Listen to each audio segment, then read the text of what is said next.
Welcome to Tembe Study. We share quality stuff here, stuff that can help you, stuff that can, benefit you, not only yourself, but also your friend or maybe your family. Let's see how you go with that. Anyway, so today I'll just make it simple.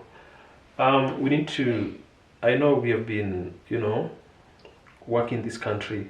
We study, we do lots of stuff in this country or in these first world countries. But then sometimes you wonder, when does it get to a time where you enjoy the, Australian dream or Canadian dream or American dream?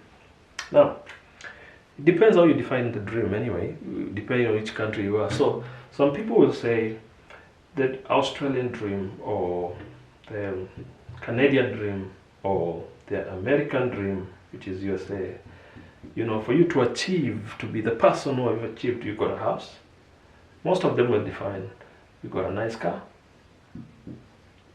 and you got savings or money, right? But then, most countries, this is what people will define as success. And then you get here, you're a student, you're studying, you're struggling, you're paying school fees, and you have no idea how you're gonna actually survive, and whether you will ever achieve any of these dreams, and whether these will ever be a possibility.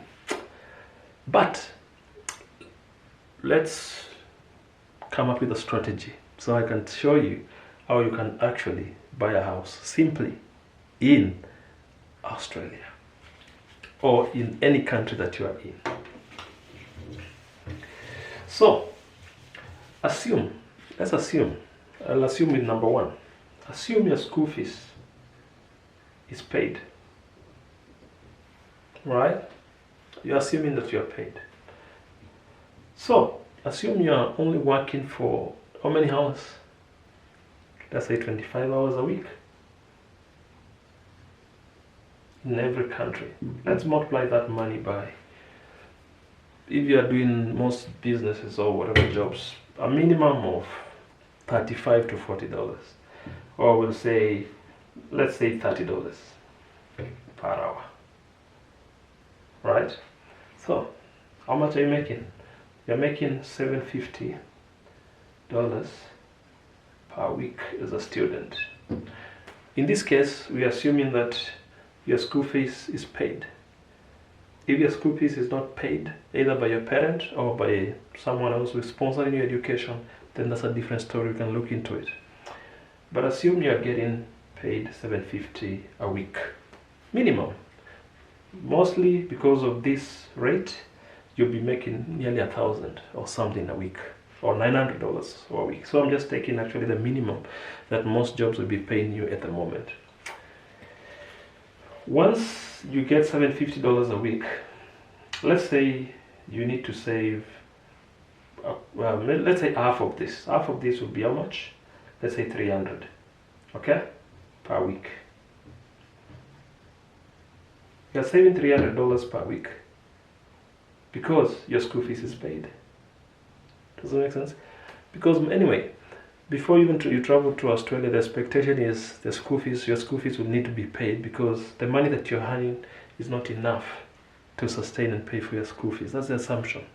I'm not talking about any other thing, but I'm talking about the assumption that people have and the government has for you. So, and that's the expectation anyway. So if for the students whose school fees are paid, this is where they are. So if you have $750, you minus $300, at least you have $450 left in your account to spend. As a student, you don't need to be that expensive in terms of expenditure. Don't buy all the brand new shoes and stuff and whatever. Just leave the bare minimum for now. Because remember, in these countries, you grow as you go. You might start with $30, but 2 years down the line, you won't be here. You'll be 39, or you'll be 40.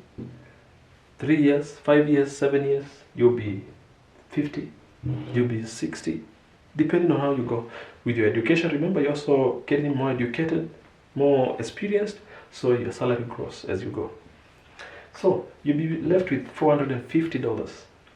So the $300 that you were saving, let's say, a week, in a month, you are saving $1,200.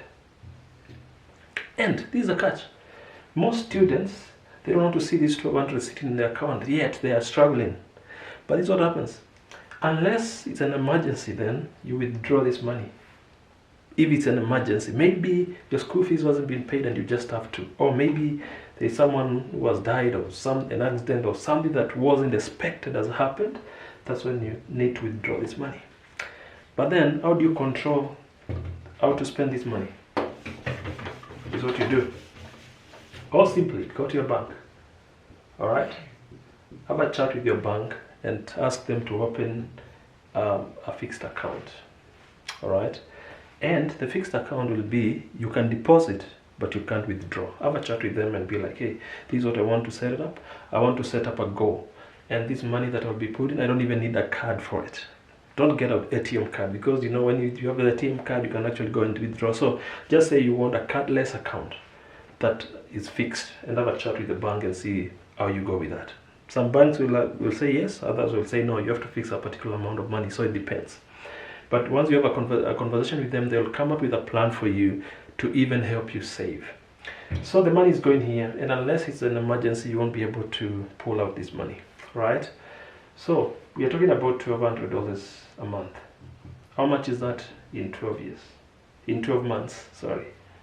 In simple terms, it's 12 times 12. You remember 144? Do you remember that? That would be 2, that would be 2, and that would be 1. 144. So, by the end of the whatever, you have 14,400 in 1 year. Are we together? 14,400. I'm assuming your school fees has been paid, remember? So, take this by 3. How much is that? You already have 30. And remember, this is within a span of 3 years. Only saving $300 a week. You already have 33, you know. Okay, not even 33. It's 43,400 in your savings account. That fixed account that you came up with only saving $300 every week. Now, my question is, you just finished school. Before you get your PR, you have 43,400.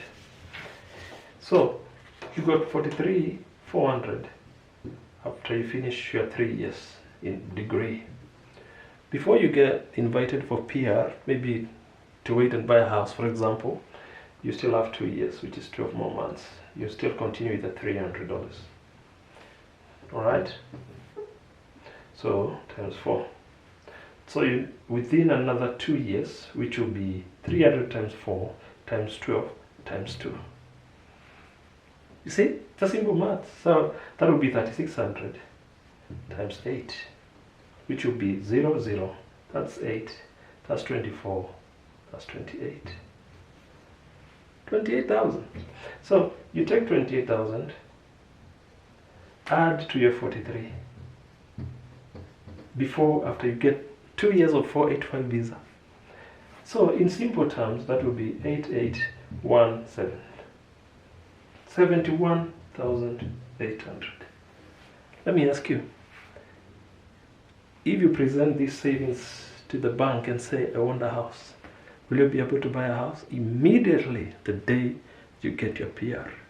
Just from $300 per week. I don't need to explain anything else. But if you only save this money within a span of 5 years, before you finish your degree and get invited for your PR, you'll be having enough money to buy a house straight away. If you don't have to use the different pathway. But it's up to you. Other people will choose different options. They either choose to wait and raise 70,000. Others will go straight away and start saving only $300 a week, $1,200 a month. In this country, it's not about how much money you have, but it's about how smart you are to fix your life. All the best.